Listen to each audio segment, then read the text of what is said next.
नमस्ते बच्चों, आज हम करेंगे एक्सरसाइज 8.2 से पहले की एग्जाम्पल नंबर 8। चलिए देखते हैं क्या बोल रहा है एग्जाम्पल नंबर 8 में। If sine a minus B equals to 1/2, कह रहा है कि अगर हमारे पास साइन a माइनस बी की वैल्यू 1/2 है and cos a plus B equals to 1/2 और कॉस a प्लस बी की वैल्यू कितनी है 1/2 है। कह रहा है हमारा जो a प्लस बी है किसके बीच में लाई कर रहा है, 0 डिग्री से लेकर 90 डिग्री के। मतलब a प्लस बी जो एंगल होगा वो हमारा कितना रहेगा, 0 से तो हमेशा बड़ा रहेगा और 90 से छोटा रहेगा या इक्वल रहेगा। ठीक है, और क्या दिया है, a is greater than b। तो और क्या बोला उसने कि a हमेशा क्या है हमारे पास, ग्रेटर देन b है। इसका मतलब जब हम a माइनस बी कर रहे हैं तो किस में से, बड़ी चीज में से छोटी चीज माइनस हो रही है, यानी कि बड़े एंगल में से छोटा एंगल माइनस हो रहा है। ठीक है, तो a क्या है यहाँ पे हमारा, हमेशा ग्रेटर देन b है। जो भी हमारा b एंगल की वैल्यू आएगी वो क्या आएगी, हमेशा a से छोटी आएगी। ठीक है, तो हमें फाइंड आउट क्या करना है, a और b की वैल्यूज फाइंड आउट करनी है। ठीक है, तो एक हिसाब से हमारे ना आंसर का भी वेरिफिकेशन होगा। ठीक है, क्योंकि हमारा जो भी ए और बी की वैल्यू होंगी वो इनके बीच में लाई करनी चाहिए। जो जो उसने कंडीशन दी है इनको फुलफिल करनी चाहिए जब हम अपनी ए और बी की वैल्यूज निकालेंगे। ठीक है, तो चलिए देखते हैं इसे कैसे करेंगे। अब देखो कैसे करेंगे। सबसे पहले जो गिवन है उसको लिखते हैं। क्या गिवन है हमें, sine A minus B equals to 1/2। ठीक है, अब देखो क्या इसमें कुछ हो सकता है, कुछ समझ में आ रहा है, नहीं आ रहा है, तो क्या करेंगे, हमें ये देखना है जो हमारी यहाँ पे ट्रिग्नोमेट्री रेशियो है उसी कौन से एंगल पे वैल्यू 1/2 होती है। ठीक है, तो देखो साइन a माइनस बी किसके बराबर है, 1/2 के। तो 1/2 साइन की वैल्यू कब होती है, कब होती है, साइन 30 डिग्री पे। कितने पे होती है, साइन 30 डिग्री पे। जब साइन 30 डिग्री का होता है तो वैल्यू कितनी होती है, 1/2 होती है। क्या लिखेंगे यहाँ पे, साइन 30 डिग्री। ठीक है, अब इन दोनों को कंपेयर करते हैं। इक्वल्स टू के दोनों तरफ सेम चीज आ रही है, इधर भी साइन ऑफ एंगल है और इधर भी साइन ऑफ एंगल है। ठीक है, तो जब ट्रिग्नोमेट्री रेशियो सेम है तो इसका मतलब एंगल भी आपस में क्या होंगे, इक्वल होंगे। ठीक है, तो कैंसिल आउट तो करेंगे नहीं। कुछ बच्चे क्या करते हैं, इसको कैंसिल आउट कर देते हैं, फिर लिखते हैं a minus B equal to 30 degree. नहीं, हम इस ये क्या कैंसिल, ये कोई मल्टीप्लाई में थोड़ा ना जो हम इन्हें कैंसिल करेंगे। ठीक है, तो इस चीज का ध्यान रखना है कि मल्टीप्लाई में नहीं है, तो हमें क्या करना है, इनको कंपेयर करना है। ठीक है, तो a माइनस बी किसके बराबर आ गया, 30 डिग्री के। a माइनस बी किसके बराबर आ गया, 30 डिग्री के। ठीक है, फर्स्ट थिंग ये क्या थी हमारे पास, गिवन थी। ठीक है, अब देखो ये हमारे पास एक इक्वेशन आ गई है, इसको लेंगे इक्वेशन 1। ठीक है, अब सेकेंड इक्वेशन क्या है, सेकेंड इक्वेशन क्या है हमारे पास, cos a plus B equals to 1/2। अब इससे देखते हैं क्या बन सकता है।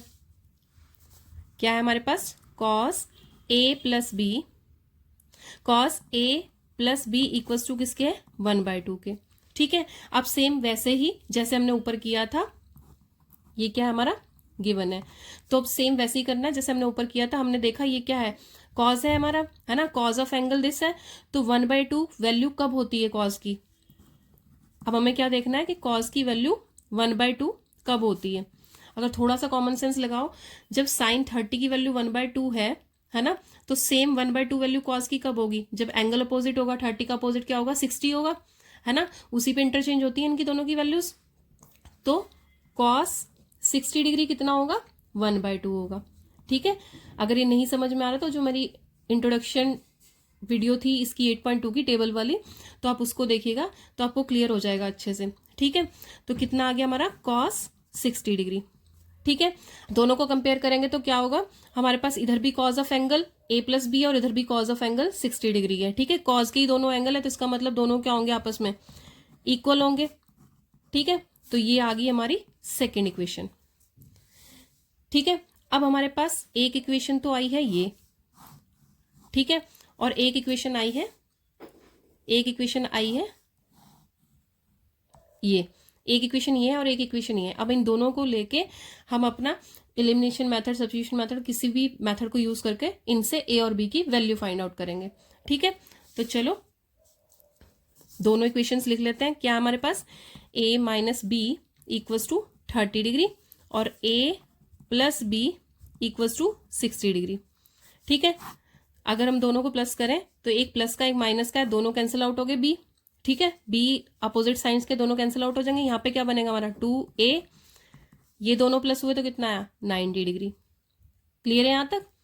अब a की वैल्यू निकालेंगे, a कितना आएगा हमारा, 90 डिग्री डिवाइडेड बाय क्या हो जाएगा 2, क्योंकि 2 इधर क्या हो रहा है मल्टीप्लाई, तो इधर जाके क्या हो जाएगा, इधर आके क्या हो जाएगा डिवाइड 45 आ गया।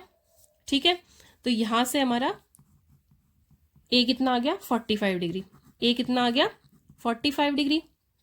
ठीक है, अब ए हमारा आया 45 डिग्री, अब ए हमारा है 45 डिग्री, क्या करेंगे इसको फर्स्ट या सेकेंड इक्वेशन किसी में भी पुट कर देंगे, पुट इन इक्वेशन 1।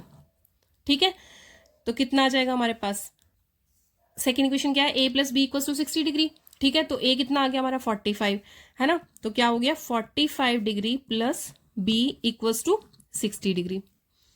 ठीक है, अब देखो बी की वैल्यू कितनी आ जाएगी, ये इधर जाके माइनस हो जाएगा, 60 डिग्री माइनस 45 डिग्री कितना आ गया हमारा 15 डिग्री। बी कितना आया 15 डिग्री, और ए कितना आया है हमारा, ए कितना आया था हमारा 45 डिग्री। ठीक है, तो ये आ गए हमारे आंसर्स। उसने कहा था हमें ए और बी की वैल्यूज फाइंड आउट करनी है। अब ये देखो जो हमें कंडीशन गिवन थी क्या वो सेटिस्फाई हो रही है। उसने क्या कहा था, हमारा ए क्या रहेगा, हमेशा ग्रेटर देन बी रहेगा। तो देखो ए क्या है, ग्रेटर देन बी है।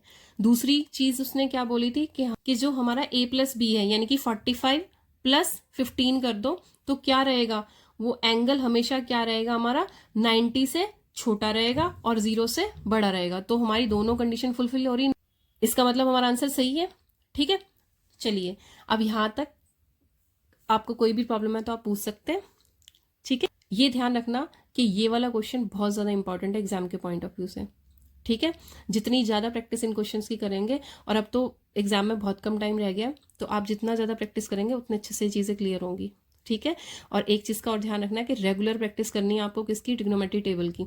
जब भी आप मैथ्स की प्रैक्टिस करने बैठे तो एक बार पहले ट्रिग्नोमेट्री टेबल जरूर बना लें। जब तक एग्जाम आ रहे हैं तो एक दिन स्किप करके बना लें, या फिर 4-5 दिन लगातार बनाओ, तो फिर उसके बाद फिर कुछ दिन का गैप देके फिर से करो। ठीक है, तो एग्जाम की प्रिपरेशन अच्छे से हो जाएगी, आपको ये वैल्यूज भूलेंगी नहीं एग्जाम में। ठीक है, तो चलिए आज के वीडियो में इतना ही। यहाँ तक कोई भी प्रॉब्लम है तो आप पूछिए। मिलते हैं नेक्स्ट वीडियो में।